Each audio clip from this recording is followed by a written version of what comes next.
Sunday Night Production. Eh bien, bonjour à toutes et à tous, bienvenue sur le podcast Dans la tête d'un cycliste.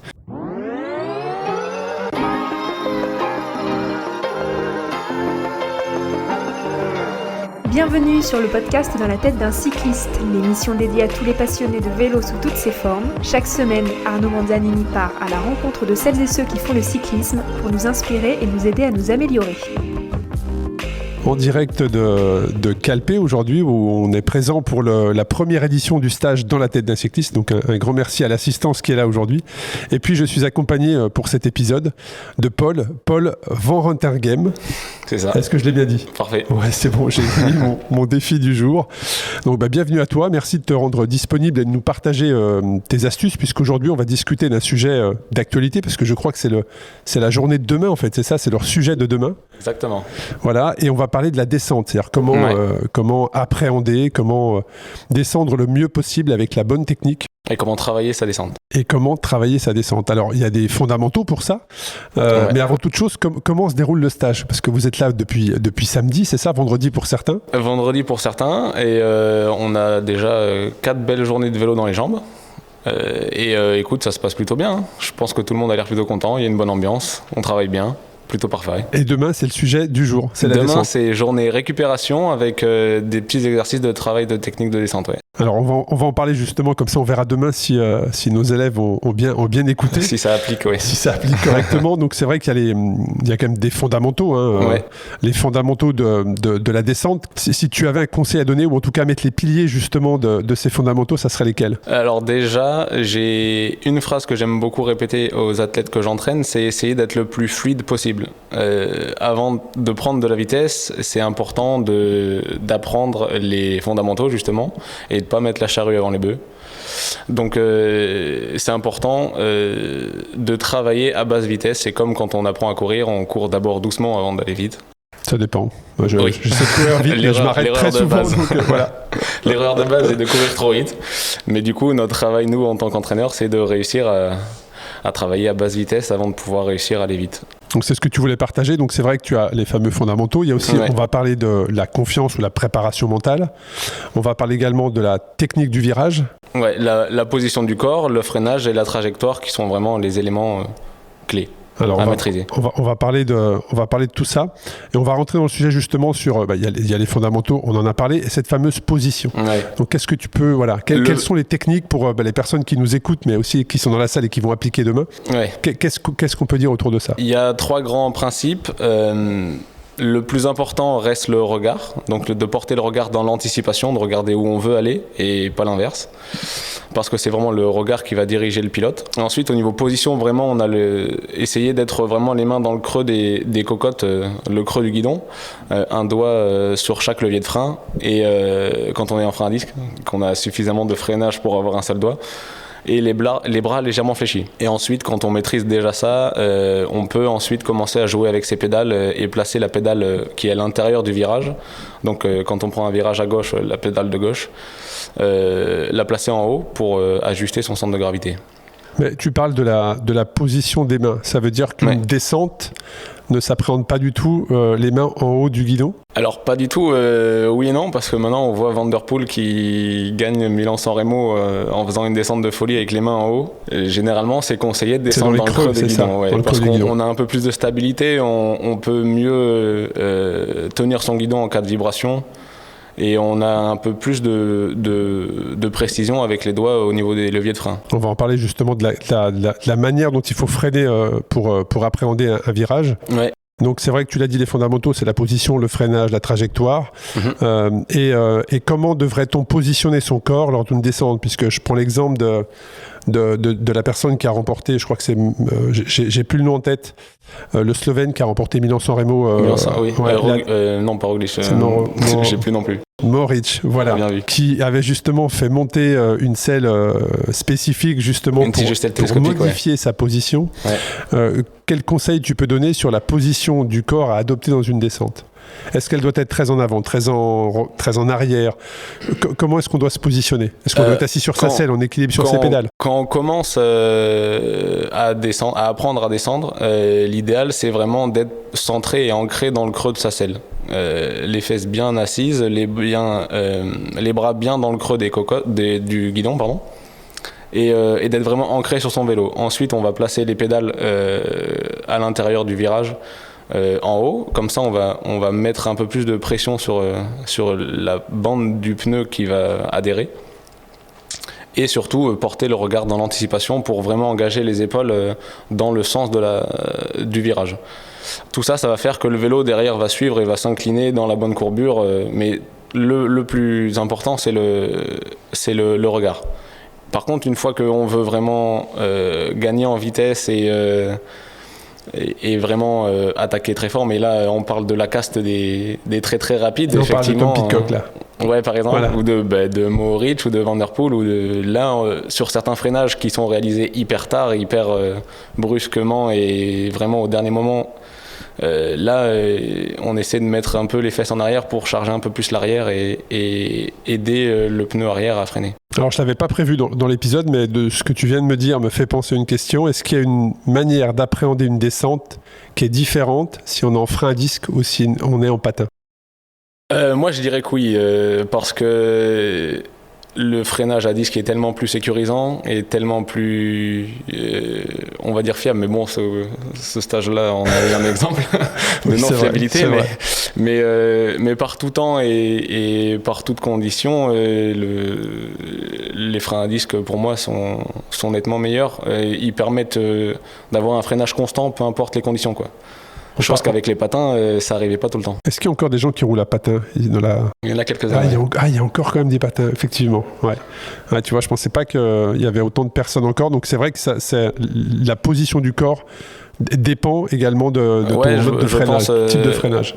Tu vois, des freinages au dernier moment hyper brusques, tu pourras pas les faire sur l'arrière, on ne voyait pas ça avant. Ouais, intéressant. On voyait pas ça avant. Intéressant. Bon, en tout cas, moi, j'en ai pas eu. Tu parlais tout à l'heure également du fléchissement des bras. Quel est l'intérêt d'avoir les bras plutôt fléchis? C'est plutôt pour la filtration des vibrations. Et puis pour être encore une fois bien ancré, avoir une marge de manœuvre pour ancrer vraiment ses fesses dans le creux de la selle. Mais l'idée première, c'est de pouvoir filtrer les vibrations. Et quel était l'intérêt alors justement de ce vainqueur de Milan-San Remo qui avait une selle très bas, justement avec une selle télescopique? C'est le fait d'être assis très très bas fait que ton centre de gravité est beaucoup plus bas et donc Exactement. Tu peux avoir un angle qui est plus important dans la descente, c'est ça? Exactement. En fait, pour parler un peu scientifique, tout l'art de l'équilibre, c'est en lien avec la zone de sustentation et la projection de ton centre de gravité dans cette zone-là. La zone de sustentation, c'est la zone délimitée par tes points d'appui qui détermine ton équilibre à partir de la projection de ton centre de gravité. Et l'idée, c'est de pouvoir incliner encore plus son vélo et de pouvoir quand même conserver ton centre de gravité dans cette zone, mais vraiment à la limite, c'est de l'optimisation absolue. Uniquement, pas uniquement dans les courbes, mais parce que du coup, en étant un peu plus bas, il a gagné un petit peu en aéro dans les lignes droites, mais ça s'est vraiment joué dans sa capacité à conserver de la vitesse dans les courbes liées au fait qu'il soit plus bas. Ouais, clairement, c'est une vraie leçon en tout cas. Si vous avez l'occasion de regarder la descente justement du vainqueur de Milan-San Remo de l'année passée, c'est à regarder dans les écoles. Ça lui permet plus de mobilité, c'est vraiment pour ça que c'est créé de base. Ça vient du VTT, la tige de selle télescopique. C'est ça, exactement. Et puis on parlait tout à l'heure justement, tu parlais de la position des mains qui est dans le creux du guidon pour avoir les doigts sur les freins. Exactement. Et le freinage, l'équilibre du freinage joue aussi un rôle très très important. Est-ce que tu peux nous en parler? Alors déjà, je conseille de placer les doigts sur l'extrémité du levier. C'est là qu'on va avoir le plus de bras de levier et donc le plus de force dans les doigts. Avec les freins à disque aujourd'hui, on a assez de puissance pour pouvoir freiner avec un seul doigt sur chaque levier. Donc de encore mieux tenir son guidon. Et donc, il faut bien répartir aussi. Il faut bien répartir le freinage. Mais c'est justement plus facile à un doigt qu'à deux où on va aller un peu plus assuré, un peu plus brusquement. Ouais, on risque de bloquer les roues. Exactement. L'idée, c'est justement de ne pas bloquer les roues, donc d'y aller avec progressivité sagesse, on va dire. Et alors, on parlait de la répétition d'entraînement, parce que tout ce que tu me dis me fait penser au fait qu'il faut répéter pour bien justement avoir cette sensibilité, cet angle, prendre aussi conscience du poids de son corps quand on le balance d'un côté ou d'un autre. Donc ça, c'est aussi important. Mais quels sont... si tu avais des conseils aussi à donner sur les précautions à prendre lorsqu'on approche un virage, quand on est en approche de virage, si on veut le faire serré, pas serré, quels conseils tu peux nous donner justement par rapport à ça, la manière aussi de contrôler sa vitesse, freiner tard, être plutôt prudent, parce que on en a parlé, juste la petite parenthèse, mais avant d'enregistrer cet épisode, on a pris le repas tous ensemble et autour de la table, il y avait des sujets qui étaient l'appréhension de la vitesse, d'avoir peur de tomber ou d'avoir vu une chute et de sentir en fait, alors que c'est pas du tout le cas, mais sa roue complètement partir. Quel conseil tu peux donner par rapport à ça, comment appréhender le mieux possible un virage? On parlera de la prépa mentale, parce que ce que j'ai dit aussi un rapport avec la prépa mentale. Il y a des sujets à prendre, mais dans cette approche de virage, quand on apprend, l'idée c'est justement de gagner en confiance et de ne pas se faire peur, donc de lutter un peu contre cette appréhension, mais encore une fois, il faut y aller avec progressivité. La progressivité, c'est la règle numéro 1 dans n'importe quel domaine de l'entraînement. Quand tu dis progressivité, j'ai une pensée pour Loïc, forcément. On avait fait un épisode sur ça, donc on le salue d'ailleurs. Peu importe le domaine dans l'entraînement, c'est la règle numéro 1, la progressivité. Et du coup, attaquer sur des virages plutôt ouverts avec beaucoup de visibilité, avec des routes pas trop empruntées pour pas se faire peur avec les automobilistes ou les usagers de la route. Parce qu'il faut garder sa voix, ça aussi tu l'avais, exactement, il faut le dire. Dit. Mais... Ce qui est important, donc, c'est de prendre des virages plutôt ouverts au début où on n'est pas obligé de passer à des vitesses faramineuses et de se focaliser vraiment avant tout sur porter son regard au loin et gérer sa vitesse d'entrée dans les courbes. Donc de freiner avant le virage et de relâcher progressivement ensuite à l'approche ou dans la courbe. Oui, parce que je dirais que l'objectif, c'est de garder quand même un maximum de vitesse. Exactement. Même si, après, on peut avoir peur au début, avoir de l'appréhension, mais avec l'entraînement, on prend confiance en soi. On parle de la prépa mentale, des techniques, notamment utilisées par Pierre Latour, qui est venu à Calpé d'ailleurs il y a 2 ans s'entraîner sur les pistes que vous allez probablement faire demain ou que vous avez fait aujourd'hui, pour ceux qui sont présents dans la salle. Mais il y a toutes ces techniques-là, mais il faut aussi garder quand même un peu de vitesse pour avoir ces sensations. Complètement. Mais c'est pour ça, l'idéal reste toujours de freiner avant la courbe pour pouvoir ensuite prendre son virage sans rajouter en plus la force du freinage qui vient vous pousser vers l'extérieur du virage. Alors quel est le risque de prendre un virage serré ? De glisser, de déraper, de perdre l'avant ou de perdre l'arrière. Mais d'avoir trop d'inclinaison en fait, c'est ça, pour prendre son virage. Ouais, un virage trop serré, à partir du moment où on va trop pencher, le vélo risque de partir. L'angle sera trop prononcé. Exactement. Et puis si on arrive dans un virage trop serré sans incliner le vélo, le risque c'est d'aller tout droit. Donc, il y en a qui a failli le faire aujourd'hui, je crois. Oui, c'est ça. Là, c'est les freins, c'est pas lui. Mais il peut aussi y avoir ce risque-là. Donc, toi, ta préconisation, c'est les premiers virages, de les prendre très très larges pour pas forcément chercher la vitesse, mais prendre de la confiance en soi. Les prendre le plus ample possible, et de vraiment gérer sa vitesse d'entrée, de pas se retrouver. En fait, l'idée, encore une fois, c'est d'être fluide, donc ça veut dire de pas mettre d'à-coups. De pas mettre donc par à-coup, j'entends des freinages brusques ou des coups de guidon violents, et d'avoir les trajectoires les plus amples possibles, donc les plus ouvertes possibles. Alors ce que tu me dis me fait penser au matériel. On n'a pas prévu ce point matériel dans l'épisode, mais ce que tu me dis me fait penser au matériel, notamment à la pression des pneus. Et à la hauteur des jantes. Quel est l'impact sur ça ? Sur les jantes, ça va dépendre du vent. Par exemple, en descente, quand on prend des hautes vitesses et que tu as des petits vents de côté, comme à Calpe, on retrouve très souvent, et n'importe où d'ailleurs. Mais les jantes hautes vont rentrer un peu en vibration et faire trembler le vélo à haute vitesse quand ça va souffler de côté. Plus faire justement une prise de vent plus importante, donc influencer sur la trajectoire par les roues. Et puis la pression des pneus, effectivement, des pressions trop basses vont faire que le pneu va trop se déformer, vraiment trop basse, et puis des pressions trop importantes vont faire qu'au contraire, ça va être indéformable, donc sur certaines conditions aussi contre-productif, quoi. Ouais, donc je vous invite à aller écouter l'épisode dans l'atelier, sur Dans la tête d'un cycliste avec JP Ferreira, qui sont juste formidables. Je crois que l'épisode qu'on a fait sur la pression des pneus, ça a été un gros succès. Donc voilà les fondamentaux, justement, pour comprendre mieux les choses avant d'entamer une descente, la position du corps, le freinage, la vision. Tu en as parlé, on apprend ça au ski également, quand on veut prendre un virage, c'est regarder là où on veut aller. Exactement, mais c'est pareil dans tous les sports extérieurs. La règle numéro 1, c'est de regarder où on veut aller, parce que c'est le regard qui dirige. Exactement. Ça pourrait presque être du coaching, en fait, tout simplement. Sur de la prépa mentale, on y vient justement. C'est la section 2 de cet épisode sur la prépa mentale. C'est prendre de la confiance en soi. C'est très important. Je pense qu'on est nombreux à avoir chuté en descente. Et les virages d'après, les premiers virages, on va dire, c'est toujours assez compliqué. Les premiers, voire même certains mettent très longtemps. Même à vie pour certains. Quel conseil tu peux donner, toi, sur ça ? Est-ce qu'il y a une technique pour justement...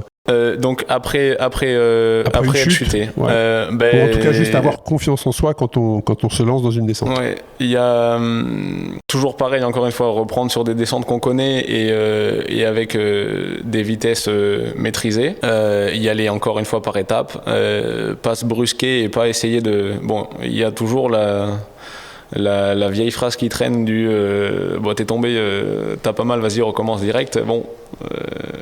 Aujourd'hui, dans la pédagogie, c'est bien de mettre justement un peu de pédagogie. Donc j'irais d'y aller avec progressivité, encore une fois, et d'essayer de comprendre pourquoi on est tombé. Ça peut te faire comprendre beaucoup de choses que tu ne maîtrisais pas forcément ou que tu avais oublié d'essayer de maîtriser. Est-ce que la visualisation, tu parlais de répéter, moi je pense au fait de connaître la descente dans laquelle on va se lancer, est-ce que la visualisation peut aider ? Aujourd'hui, on le voit complètement. Moi, je viens du monde du VTT et on voit que en descente, par exemple, qui font des images magnifiques, les athlètes travaillent en faisant beaucoup de reconnaissance. Et font des exercices de visualisation où ils connaissent la piste par cœur et ça leur permet d'atteindre des vitesses folles parce qu'ils savent exactement où ils vont poser les roues et où ils connaissent où prendre les appuis et quels virages vont arriver ou quelles difficultés vont arriver. Sur des compétitions ou des objectifs qu'on peut reconnaître et qu'on connaît ou si vous connaissez le parcours, ça peut être hyper intéressant justement de se remémoriser pour être sûr, pas être surpris en fait une fois qu'on est sur le vélo, qu'on arrive sur la difficulté, le virage, la descente. Et aussi de prendre des repères, pourquoi pas. Si on connaît bien la descente, ça peut être un panneau, ça peut être un commerce, ça peut être... Exactement. On a la chance en vélo d'avoir plein de repères possibles, des maisons, des panneaux, des arbres. Il faut éviter le caillou sur le bord de la chaussée, ça peut être compliqué. Le marcheur aussi, ça marche pas bien. Et je voulais juste faire une parenthèse sur le meilleur descendeur du peloton. Je pense que vous allez tous le citer, et le plus mauvais, si on peut dire ça comme ça, même s'il nous écoute, il nous en voudra pas. Mais est-ce que tu sais comment justement ils ont réussi à surmonter ça et à performer ? Si je te parle du plus mauvais descendeur, je pense que vous avez tous une idée en tête si je vous dis le plus mauvais descendeur du peloton. Sur le dernier Tour de France, tu veux dire ? Ouais, ou de manière générale, il y a une grosse communication sur ça. Oui, mais je pense que justement il y a quelques chutes qu'il a eu. C'était à la Tour. Qu'il a eu du mal à encaisser. Exactement, il y a eu une grosse chute effectivement, un gros blocage en 2019 sur le Tour d'Oman. Il chute, il se fracture le radius et le scaphoïde de la main gauche, et à compter de ce moment-là, ses descentes n'ont plus du tout été les mêmes, au point de se faire larguer dans les descentes par les échappés. Ouais, c'était assez fou. C'était assez fou de voir ça, que même à ce niveau-là, où les mecs sont quand même des as, parce qu'ici, Pierre Latour, dans ce groupe-là, lâche 99% du groupe. Et il se fait quand même déposer parce que il y a un niveau monstrueux en descente sur les courses World Tour. Les mecs sont quand même des as sur les vélos. Il y a des vitesses folles. Et de voir en plus, par exemple, tu parlais du meilleur descendeur, je pense que tu voulais parler de Tom Pidcock. Exactement. Alors là, tu vois, sur Tom Pidcock, je suis un peu partagé. Parce que je ne sais pas si c'est de bien savoir descendre ou d'être inconscient. Tu vois, sur Pidcock, c'est très flou dans ma tête. Non, franchement, c'est un as. Parce que couper les virages comme il les là, je me dis que le jour où il tombe, ça risque d'être très compliqué pour lui. Oui, non, ça c'est sûr. Mais là, il se le permet parce qu'il le connaît, qu'il l'a repéré et qu'il sait exactement où il met les roues. Il y a une descente qui avait été filmée, c'est le Galibier, je crois. L'Alpe d'Huez, je crois que c'est, ouais. Ou l'Alpe d'Huez, ouais. Enfin, c'est quand même... c'est monstrueux, c'est hyper risqué, quoi. Ouais. Oui, complètement. Mais bon, je vais pas prêcher pour le VTT, mais il vient du VTT. Voilà. Ok, bon, tu l'as dit. Alors c'est vrai que si vous voulez regarder une descente de Pidcock, il a filmé avec un YouTuber, Safa Brian, une descente en Californie sur YouTube. Vous pouvez la trouver, qui est très très beau. Là, en plus c'est beau, c'est vrai. Ouais. C'est très limite artistique, tu vois. Ouais. Comme ça a été filmé. Mais pour revenir à Pierre Latour, pour l'information, effectivement, donc il a eu cet accident et derrière il a témoigné à l'issue du Tour de France 2023. Donc il est suivi psychologiquement pour essayer de trouver justement les bons remèdes, les bons, je sais pas comment on peut dire, la bonne prépa mentale pour aborder les descentes. Mais en fait, il a la sensation quand il fait une descente que sa roue se dérobe, alors qu'elle se dérobe pas. Et à compter de ce moment-là, il a un vrai blocage et tout s'enchaîne. Et en fait, c'est comme s'il était, c'est comme ses roues. C'est une histoire de crispation derrière. Après, il est complètement crispé. Ouais. Complètement. Il est même venu à Calpe, donc il y a 2 ans, là où vous êtes aujourd'hui. Il est venu travailler pendant 1 semaine avec un préparateur mental en visionnant par des séances de 6 répétitions une descente pour essayer de bien comprendre et d'essayer de comprendre comment il devait relâcher ses bras, relâcher ses épaules. Je vous invite aussi à lire ces témoignages, c'est hyper intéressant et ça fait le lien direct avec la préparation mentale. Donc si vous nous écoutez et que vous êtes dans la salle pour votre séance de demain, il y a une vraie concentration à avoir sur ne serait-ce que la première descente, c'est comment sont mes bras? Est-ce qu'ils sont crispés? Est-ce qu'ils ne sont pas crispés? Comment sont mes épaules? Est-ce qu'elles sont crispées ou pas?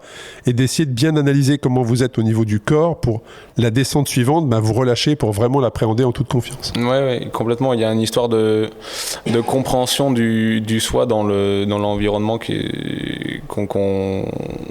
où on pratique notre sport. Donc essayer de comprendre comment on est posé sur son vélo, avoir du recul sur notre propre position, c'est important et c'est un travail qu'on peut très bien faire avec de la prépa mentale. Bon, donc je vous invite à travailler sur ce point-là. Et puis, on va arriver sur la technique du virage. Ouais. Qu'est-ce que tu peux nous dire ? Comment découper la prise d'un virage. Du coup, je vais me répéter, il y a vraiment deux conseils primordiaux. La gestion de la vitesse à l'entrée du virage. Donc là, c'est comment on gère son freinage. Et le deuxième conseil le plus important, c'est regarder dans l'anticipation parce que ça détermine toute la position du bonhomme et du vélo ensuite, dans la courbe. Donc, le conseil numéro 1, c'est de bien gérer sa vitesse et de freiner avant le virage pour pouvoir prendre la courbe de la manière la moins brutale possible. Alors, tu parles de courbe, je te coupe un tout petit peu, mais dans la courbe, on est bien d'accord que le point le plus proche de la corde, tu sais, il y a ce système de prendre vraiment à la corde, tu vois. Exactement. En fait, pour avoir le plus de vitesse possible, il faut avoir la trajectoire la plus longue possible. Plus elle va être longue, plus on peut conserver de la vitesse. Donc, l'idée, c'est d'élargir son virage à l'entrée d'un virage pour piquer à la corde. Et ensuite élargir encore à la sortie du virage. Là, ça va permettre d'avoir une trajectoire la plus longue possible et donc d'atteindre des vitesses encore plus rapides. Donc ce qui veut dire qu'il faut là aussi s'entraîner parce que tu parles de freinage, on revient aussi peut-être un petit peu en arrière, mais je pense que plus on prend les virages avec vraiment l'objectif de se concentrer, plus on prend conscience de son poids du corps. Moi, je parle du poids du corps, mais c'est hyper important de savoir, à compter du moment où tu te balances dans le virage, de savoir comment ton vélo va réagir, quel angle tu dois prendre, peut-être même aussi sentir un peu, pourquoi pas, aussi en fonction du gonflage, ton vélo bouger ou pas. Exactement. Mais tu vois, c'est encore une fois, à partir du moment où on a bien imprégné le fait qu'il faut gérer sa vitesse d'entrée, essayer d'avoir la trajectoire la plus longue possible, et regarder dans l'anticipation tout ce qui est ensuite placement des pédales, placement du vélo. C'est vrai que tu fais bien de le préciser. Et placement des épaules, placement des bras, en fait, c'est complètement naturel parce que c'est déterminé par le placement de la tête et ensuite qui va influencer sur les épaules, qui va influencer sur le fait qu'on va incliner le vélo. Le regard, c'est vraiment ce qui détermine et ce qui permet un bon placement du vélo derrière ensuite. Donc, mais c'est vrai qu'on le sent quand on fait un virage qui est fluide. Exactement. On le sent naturellement. On le sent, ouais. Le vélo, il fait un bruit spécial. C'est-à-dire? Il fait un bruit où on sent. Tu peux nous faire le bruit? Je suis pas bruiteur. Et quelles seraient les erreurs les erreurs à éviter? L'erreur, c'est quoi? C'est bloquer ses roues, c'est freiner trop tardivement. Bloquer ses roues, avoir une trajectoire hyper brutale, hyper courte, hyper serrée. Placer la pédale intérieure en bas. Là, vous touchez le bitume dès que vous allez incliner un peu le vélo et l'arrière va partir de suite. Hein. Ou pas freiner du tout. Si c'est une vraie épingle, à un moment, ça va poser problème aussi. Alors là, c'est vrai qu'on parle de technique de virage, mais on s'imagine, on a un calpe, on imagine le soleil, mais sous la pluie, comment ça se passe? On a eu 2 jours de pluie quand même. Ah bon, voilà, j'arrive aujourd'hui, donc veuillez m'excuser. Alors toujours pareil, sous temps de pluie, l'adhérence elle est moindre, donc c'est la vitesse d'entrée d'avant qu'il va falloir gérer. Freiner un peu plus. Et l'angle peut-être aussi, non? L'angle, oui, mais du coup avec une en fait. Un angle important, il est dangereux quand il y a une vraie vitesse. D'ailleurs, c'est principalement de la roue avant que ça part dans un virage, non? Quand c'est humide et que ça glisse, c'est plutôt la roue avant. Ouais. Bon, ça arrive aussi de la roue arrière. Ça peut que ça soit l'arrière, effectivement. Ça arrive. C'est un peu dépendant du placement du corps, justement. Mais du coup, un peu plus de prudence et de mettre de l'angle, c'est pas forcément. Il faut y aller à juste mesure, quoi. Donc forcément, ça va être déterminé par la vitesse d'entrée. Intéressant. Et si tu pouvais synthétiser justement le virage idéal, et ensuite on passera sur la section d'après qui est justement l'entraînement, la préparation.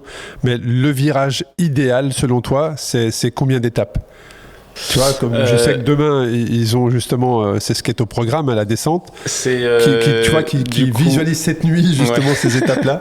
Mais s'il y avait vraiment le virage idéal, il se composerait de quelle étape? On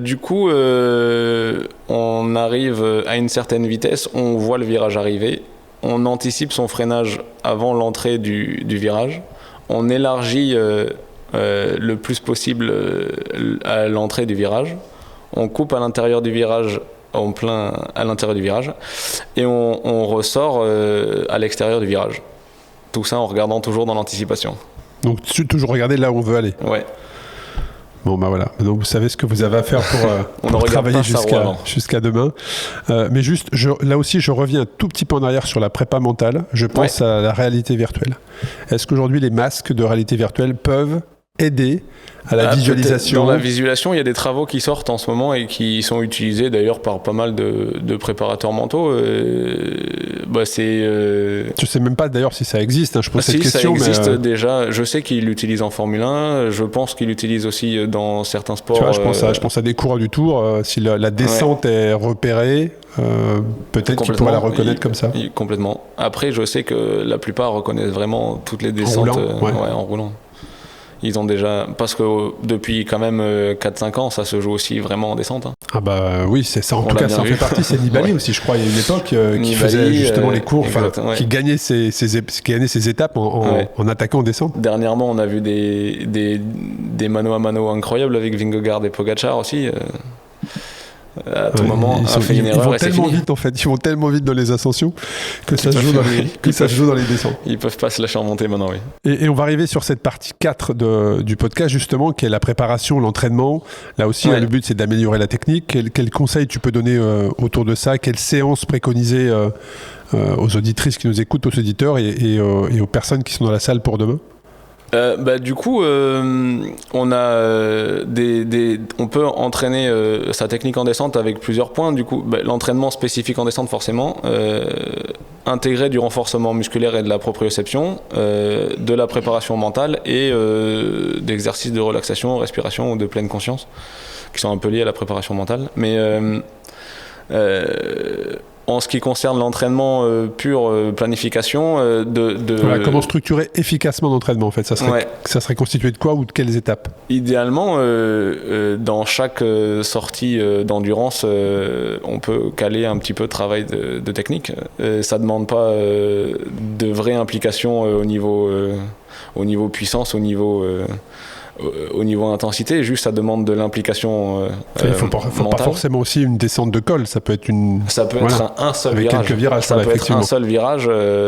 Moi, venant de Bordeaux, j'avais pas des descentes de col incroyables. Je me suis entraîné en répétant le virage de Fargue pour les Bordelais. Et donc, ça aussi, c'est perturbant, mais tu as raison de le préciser, parce que quand tu n'as jamais fait de descente de col, un premier col, tu peux te laisser entraîner par la vitesse. C'est même effrayant pour ceux qui ne connaissent pas du tout. C'est une succession interminable de virages. Donc forcément, ceux qui n'ont pas l'habitude d'en rencontrer, ça peut brusquer au début.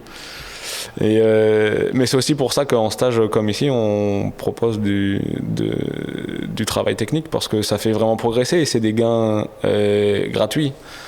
C'est de l'économie pure, c'est de la vitesse gagnée pure, c'est des chronos améliorés sans effort matériel ou d'effort. Mais même sans parler de gains ou de chrono, je pense que ne serait-ce que faire une descente agréable, tu vois ce que je veux dire, fluide, fluide, à prendre du plaisir, à bien prendre ses courbes. Tout ça, c'est de la technique, c'est de la. Tu as dit, tu vas parler de stratégie, c'est bien réfléchir à comment est-ce qu'on tient son guidon, est-ce qu'on est crispé, pas crispé, quelle position on est devant la selle, en arrière, et ne serait-ce que faire une descente fluide, parfois même sans pédaler, juste te laisser glisser. C'est super agréable. Exactement. Et d'ailleurs, ça va être leur sujet de jeudi, de faire une descente sans coup de pédale. Ça va être intéressant. On va suivre ça. Et tu parlais aussi de renforcement ou de renforcement musculaire, mais qu'est-ce qu'on travaille en renforcement musculaire, pour être à l'aise en descente? C'est quoi? C'est les ischios, c'est les quadris, c'est les pecs? En vélo pur, moi, je préférais travailler sur du renforcement général, parce que en descente, on va quand même tout utiliser, et puis le haut du corps est quand même bien sollicité. On a souvent ceux qui sont pas à l'aise, les avant-bras complètement tétanisés, les mains complètement tétanisées, donc un peu de renforcement. Il m'est arrivé d'être en bas, je me rappelle très bien, c'était du col d'Aspin, quand j'avais fait les Pyrénées, d'être arrivé en bas, d'avoir mal aux mains en fait, tellement j'étais crispé très clairement. Mais oui, c'est encore une fois, c'est pareil. Ça, il faut le travailler. Alors forcément, le renforcement, ça va aider un petit peu. La proprioception, ça va aider dans l'équilibre général du cycliste. Mais l'idéal reste quand même de pratiquer de la descente de col pour s'améliorer en pratique de col. C'est aussi simple que ça. Mais du coup, de l'intégrer, intégrer une séance de technique spécifique sur son vélo dans la semaine, ça peut être hyper bénéfique. Si c'est moins, c'est pas grave, ce sera toujours bénéfique. Est-ce que tu as une technique pour ceux qui font que de l'home trainer en intérieur? Ah ouais, là ça va être sur Zwift, est-ce qu'on peut Là, il y a la visualisation sur Zwift du coup. Voilà, c'était juste ta petite anecdote. Je partageais une expérience personnelle du moment, tu vois. Donc voilà. Et moi, j'ai une question également. On parlait tout à l'heure d'équilibre et du poids du corps. Ouais. Est-ce qu'il y a hors vélo, à côté du vélo, des exercices pour essayer de bien justement prendre conscience du poids du corps, ou ne serait-ce que des exercices d'équilibre? En proprioception, c'est intéressant de faire par exemple des fentes ou des descentes sur une seule jambe. Ça peut être justement hyper intéressant pour comprendre ce que tu demandes, cette espèce de poids du corps et de positionnement du cycliste. Ça, la proprioception, c'est hyper bien. Tout ce qui est gainage, forcément, renforcement dynamique, c'est hyper intéressant. Moi, je prône plutôt vraiment un renforcement général que de développer que les quadriceps ou que le haut du corps. À poids du corps, on peut déjà beaucoup travailler, et intégrer un peu de proprioception, c'est le top. Et à quel rythme tu préconises? À quel rythme? Ça va dépendre forcément du volume général d'entraînement. Très sincèrement, quelqu'un qui s'entraîne que 3 fois par semaine, je préfère qu'il aille faire du vélo et qu'il travaille à vélo plutôt que de faire du renforcement musculaire. Quelqu'un qui, par contre, s'entraîne déjà 5 à 6 fois sur le vélo, là, on peut commencer à caler 1 ou 2 séances de renforcement, voire plus, il a plus de temps. Mais... Et la descente en elle-même, est-ce que tu préconises de le faire à chaque virage?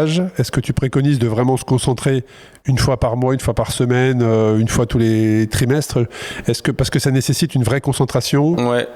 Pour certains, de casser un peu leur moyenne, justement, si t'as qu'un virage à Bordeaux, et t'as dit Bordeaux, ça veut dire que tu t'arrêtes après le virage, tu remontes, tu refais le virage, donc là, on casse sa moyenne. Il faut aussi prendre conscience de ça pour certains. Mais tu préconises de le travailler comment? Ce qu'il faut préconiser en premier, c'est que la moyenne, on s'en fiche. déjà. Et idéalement, de le faire vraiment au début, toutes les séances d'endurance, même si c'est un peu lourd au début, c'est quelque chose qu'on va vite automatiser. Et plus vite c'est automatisé, plus vite on peut progresser à haute vitesse. Se concentrer, se focaliser sur élargir son virage et regarder dans l'anticipation, dans chaque courbe, sur les premières semaines où on se lance, ça va très vite porter ses fruits. Ouais, c'est intéressant. Je voulais que tu cadres ça. On arrive sur la fin de cet épisode consacré à la descente. Après, on va passer aux questions-réponses. Vous pourrez nous poser des questions, surtout à Paul d'ailleurs. Est-ce qu'il y a... Tu voulais rajouter quelque chose par rapport à ça? Moi, j'avais une dernière question peut-être avant. C'est qu'est-ce que tu leur as préparé pour demain? Demain, du coup, aujourd'hui, ils se sont tapés une sacrée sortie avec beaucoup de dénivelé. Donc demain, c'est que de la descente, c'est ça? Demain, on va avoir comme objectif de récupérer, de dérouler un peu les jambes. C'est la journée facile, on va dire, du stage. Et du coup, on va avoir il va la faire alors. On va avoir 1h30 de vélo plutôt tranquille, avec par contre une jolie descente, la descente de Morera pour ceux qui connaissent un peu Calpe. Très technique. Qui a pas forcément très technique, mais qui a en tout cas des très belles courbes où on voit assez loin et surtout on a une voie à nous, donc on peut naviguer dans notre voie sans risquer de... Quand tu dis une voie à nous, c'est une deux voies, donc ça veut dire qu'on va pas avoir de voiture en face. La sécurité, c'est quand même un peu important. Très clairement. Donc on peut naviguer dans notre voie de droite tranquillement sans risquer de se prendre une voiture et donc élargir ses courbes et travailler son élargissement des courbes. Et donc tu as prévu de leur faire répéter cette descente plusieurs fois, ou tu as repéré... Pour ceux qui sont un peu cuits, on va la faire 1 ou 2 fois. Pour ceux qui sont encore pas si mal, on va la faire 3-4 fois. Et du coup, de le répéter comme ça va permettre de pouvoir se lâcher un peu plus au fil des répétitions. La répétition, c'est la clé dans tous les cas. Progressivité et répétition. Tout en trouvant la bonne limite, le bon équilibre. Exactement. Un grand merci, Paul. Tu veux peut-être faire une conclusion, peut-être, ou Écoute, je pense qu'on a été plutôt... Un message à faire passer? Je pense qu'on a été plutôt complet. Bon, on va passer aux questions-réponses. Si vous avez des questions, peut-être des points spécifiques, ou même générales. Oui, j'ai une question. Est-ce que l'adhérence d'un vélo penché est identique à l'adhérence d'un vélo droit? Alors la bonne question. Ça va dépendre. Il faut regarder la. Je pense que la pression la surface de contact au sol, en fait, avec les pneus. Je te cache pas que j'ai pas mesuré, mais à mon avis, il y a moyen que non. C'est une très bonne première question, par contre. C'est une très bonne première question. Mais moi, je dirais c'est une colle directe. Non, mais moi, je dirais que quand je parle de la pression, c'est pas la pression du pneu. C'est la pression que le cycliste va mettre avec la vitesse à laquelle il arrive dans son virage. Et je pense que c'est pour ça que, par moment, la roue décroche, en fait, que ce soit l'avant ou l'arrière.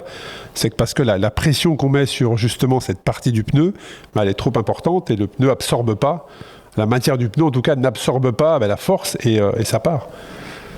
Ça va dépendre aussi quand on voit par exemple dans les courbes les virages qui sont légèrement relevés, on le voit que directement l'adhérence elle est nettement meilleure parce qu'il y a moins de force, parce que le pneu travaille aussi peut-être et que du coup on a plus de surface au sol, plus une répartition des forces qui est plus adaptée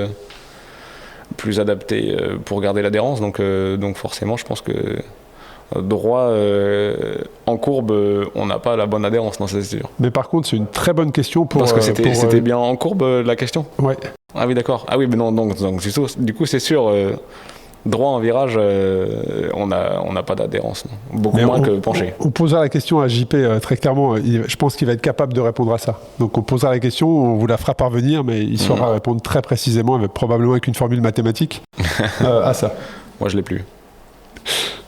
S'il y a une autre...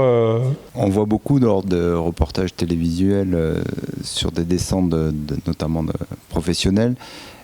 Y a-t-il un intérêt de sortir la jambe qui est à l'intérieur écarter le genou à l'intérieur du virage? Encore une fois, c'est le même principe que placer sa pédale en haut dans l'intérieur du virage. Ça permet de déplacer son centre de gravité un peu plus dans la zone de sustentation, donc d'améliorer son équilibre. Donc il y a un intérêt, Ouais, c'est une question d'équilibre en fait. Ouais. Tu pourras essayer demain, tu vas le sentir direct, que tu pourras un peu plus te pencher si tu as enlevé ta jambe. Ouais. Afin d'augmenter sa vitesse, on s'aperçoit que les professionnels dans le peloton ont tendance à vraiment mettre leur poids entièrement sur l'avant. D'ailleurs, ça a été un petit peu réglementé par l'UCI. Que penses-tu de ce phénomène d'accélération en mettant son poids sur l'avant ? Alors, on parle toujours de la descente ou on parle aussi en général ? Parce qu'en général... Parce qu'il pourrait y avoir le sprint également. Hein. Dans le sprint, on voit certains sprinteurs qui mettent la totalité du corps à l'avant. C'est vrai qu'en posturo, on voit que aujourd'hui, le cycle de pédalage et la position générale des cyclistes, elle est complètement évoluée comparée à 1980 ou 90. On est beaucoup plus rapproché, beaucoup plus en avant. Ça se rapproche beaucoup plus d'un vélo de chrono d'il y a 20 ans que d'un cycliste pur et dur, qu'un routier classique. Mais aujourd'hui, c'est une position qui est beaucoup plus soutenable à haute intensité et qui permet de développer plus de puissance. Et en plus de ça, de charger l'avant, effectivement, quand on veut descendre fort, c'est intéressant. Parce que charger l'avant, ça veut dire mettre du poids sur l'avant, donc améliorer son adhérence sur la roue avant. Ça, c'est bénéfique en virage, mais par contre, dans les phases de freinage, on le voit qu'ils se mettent en arrière pour ensuite se replacer. C'est une gestion de l'équilibre et de la répartition du poids. Ouais. Mais oui, c'est quelque chose qu'on dit beaucoup en VTT pour gagner en adhérence, charger l'avant et permettre aux crampons de travailler dans le sol.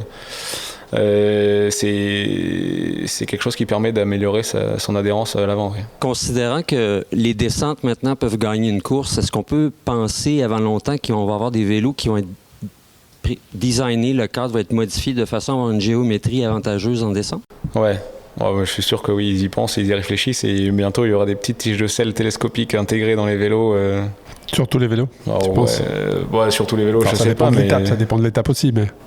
Mais oui, bien sûr. Mais ils font des trucs maintenant tellement légers et le poids a quand même un peu moins d'importance c'est vrai. qu'à l'époque. En tout cas, on y porte un peu moins d'importance. Et ouais, je serais pas curieux que... Notamment même sur des chronos où on voit que les gars savent pas descendre parce qu'ils sont pas faits pour descendre. Il y aurait certains chronos où de pouvoir baisser un peu la selle en plus, ça pourrait permettre de gagner la seconde qui fait que ça gagne ou ça gagne pas. C'est mon avis. C'est vrai que les coureurs changeraient de vélo. Tu sais, ils changeraient de vélo au sommet et prendraient les vélos de descente. C'était sur le Tour d'Italie, je crois, où ils avaient instauré l'année passée... Ils avaient instauré une zone de changement de vélo. Ouais, mais parce qu'ils voulaient changer en montée. Voilà, mais maintenant il y aura changement en montée, changement en descente. Geraint Thomas avait même changé son casque. Il avait perdu 30 secondes, je crois, pour changer son casque. Enfin, c'était. C'est vrai. Donc pourquoi pas un jour des zones de changement de vélo au sommet, ça serait spectaculaire. C'est tellement la recherche du moindre centième que c'est pas impossible. Intéressant, très bonne question. Ouais.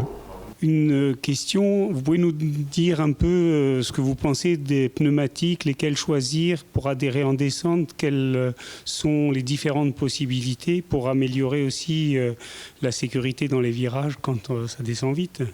Merci. La fameuse section du pneu. Alors, est-ce qu'on roule toujours là-dessus on a fait des podcasts sur les pneus. Je vais répéter la même chose parce que je suis assez d'accord, je l'ai écouté. Des petites sections de 28-30 aujourd'hui sur les vélos avec des. C'est des petites sections pour toi, Paul ? Oui, venant du VTT. Il y a certains dans la salle, je pense qu'ils ont commencé en 18. Hein. Ouais. Je pense. Moi, sur le premier vélo de route, j'avais des 19. Mais effectivement, de voir les pneus s'élargir, ça me fait aimer de plus en plus la et tu vas pas moins vite, hein. Voilà, c'est très clair. Non, carrément pas. Tu vas pas moins vite. Mais moi, je conseillerais du 28 minimum et 30, c'est très bien. Ouais. Il y a même du 31 maintenant qui sort chez Ronniers. Ouais. Durant le podcast, on a parlé de différence entre frein à patin et frein à disque. Ouais. Est-ce qu'on peut parler aussi de différence entre pneus tubeless et pneus classiques ? Il y a une différence. En pneu tubeless, on peut rouler à des pressions un peu inférieures et avoir un travail du pneu qui est un peu plus important. Et du coup, sur le papier, une meilleure adhérence. C'est pas vraiment une question, mais on a pas mal parlé de la technique à l'approche des courbes, mais on n'a pas parlé des techniques de freinage en pleine ligne droite. Et en fait, juste souvent, je pense qu'il y a une erreur qu'on voit pas mal chez les débutants et qui peut poser problème avec les freins à disque notamment, c'est de faire surchauffer les freins, quoi. Ouais. Donc je pense qu'il y a des précisions aussi qui peuvent être apportées là-dessus, sur comment gérer son freinage en pleine ligne droite pour pas atteindre des vitesses délirantes et justement plus avoir de frein à la bord de la courbe. Ben ouais, essayer de placer toujours, de pas se laisser emporter par le. Ouais, de dire de gérer sa vitesse en fait, de pas se laisser emporter en disant de toute façon je peux freiner au dernier moment. Pour pouvoir gérer, il vaut mieux une descente avec une vitesse constante bien maîtrisée qu'une vitesse où on va atteindre une descente où on va atteindre une vitesse folle et puis bloquer complètement. Mais là je pense que le pic de la vitesse il est vraiment propre à chacun. Je pense que c'est vraiment la sensation. Ça joue encore sur l'appréhension complètement. Ouais. Complètement. Mais ouais, d'avoir des moments où on laisse les freins refroidir un peu, c'est pas mal aussi. Ouais, ça fait du bien. C'est vrai, parce que ça chauffe effectivement. Ils peuvent manquer de performance au moment où justement ils doivent l'être. Effectivement, c'est une bonne question. Je suis désolé, j'ai pas compris la réponse là, la question précédente. Du coup, tu préconises qu'on freine par saccade, par à-coup, ou de manière continue dans une ligne droite justement? De mettre des grands à-coups, je suis pas fan. Hein. De pas se laisser emporter dans les descentes, dans les grandes lignes droites, en mettant des légers coups de frein, c'est pas déconnant. Ouais. Je pense que c'est ce que je disais un peu, c'est vraiment propre à chacun la vitesse qui va t'impressionner ou pas dans la ligne droite.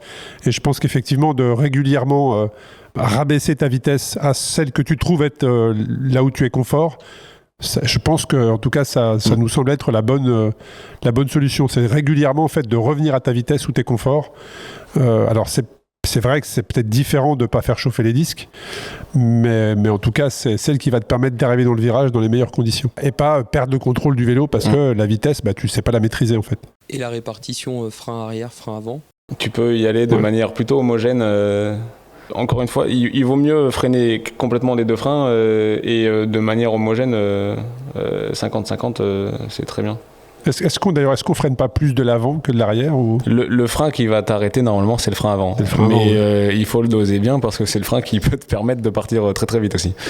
Donc c'est pour ça qu'on accompagne avec le frein arrière et qu'on voit quand les gars attaquent très fort des Mathieu ou d'autres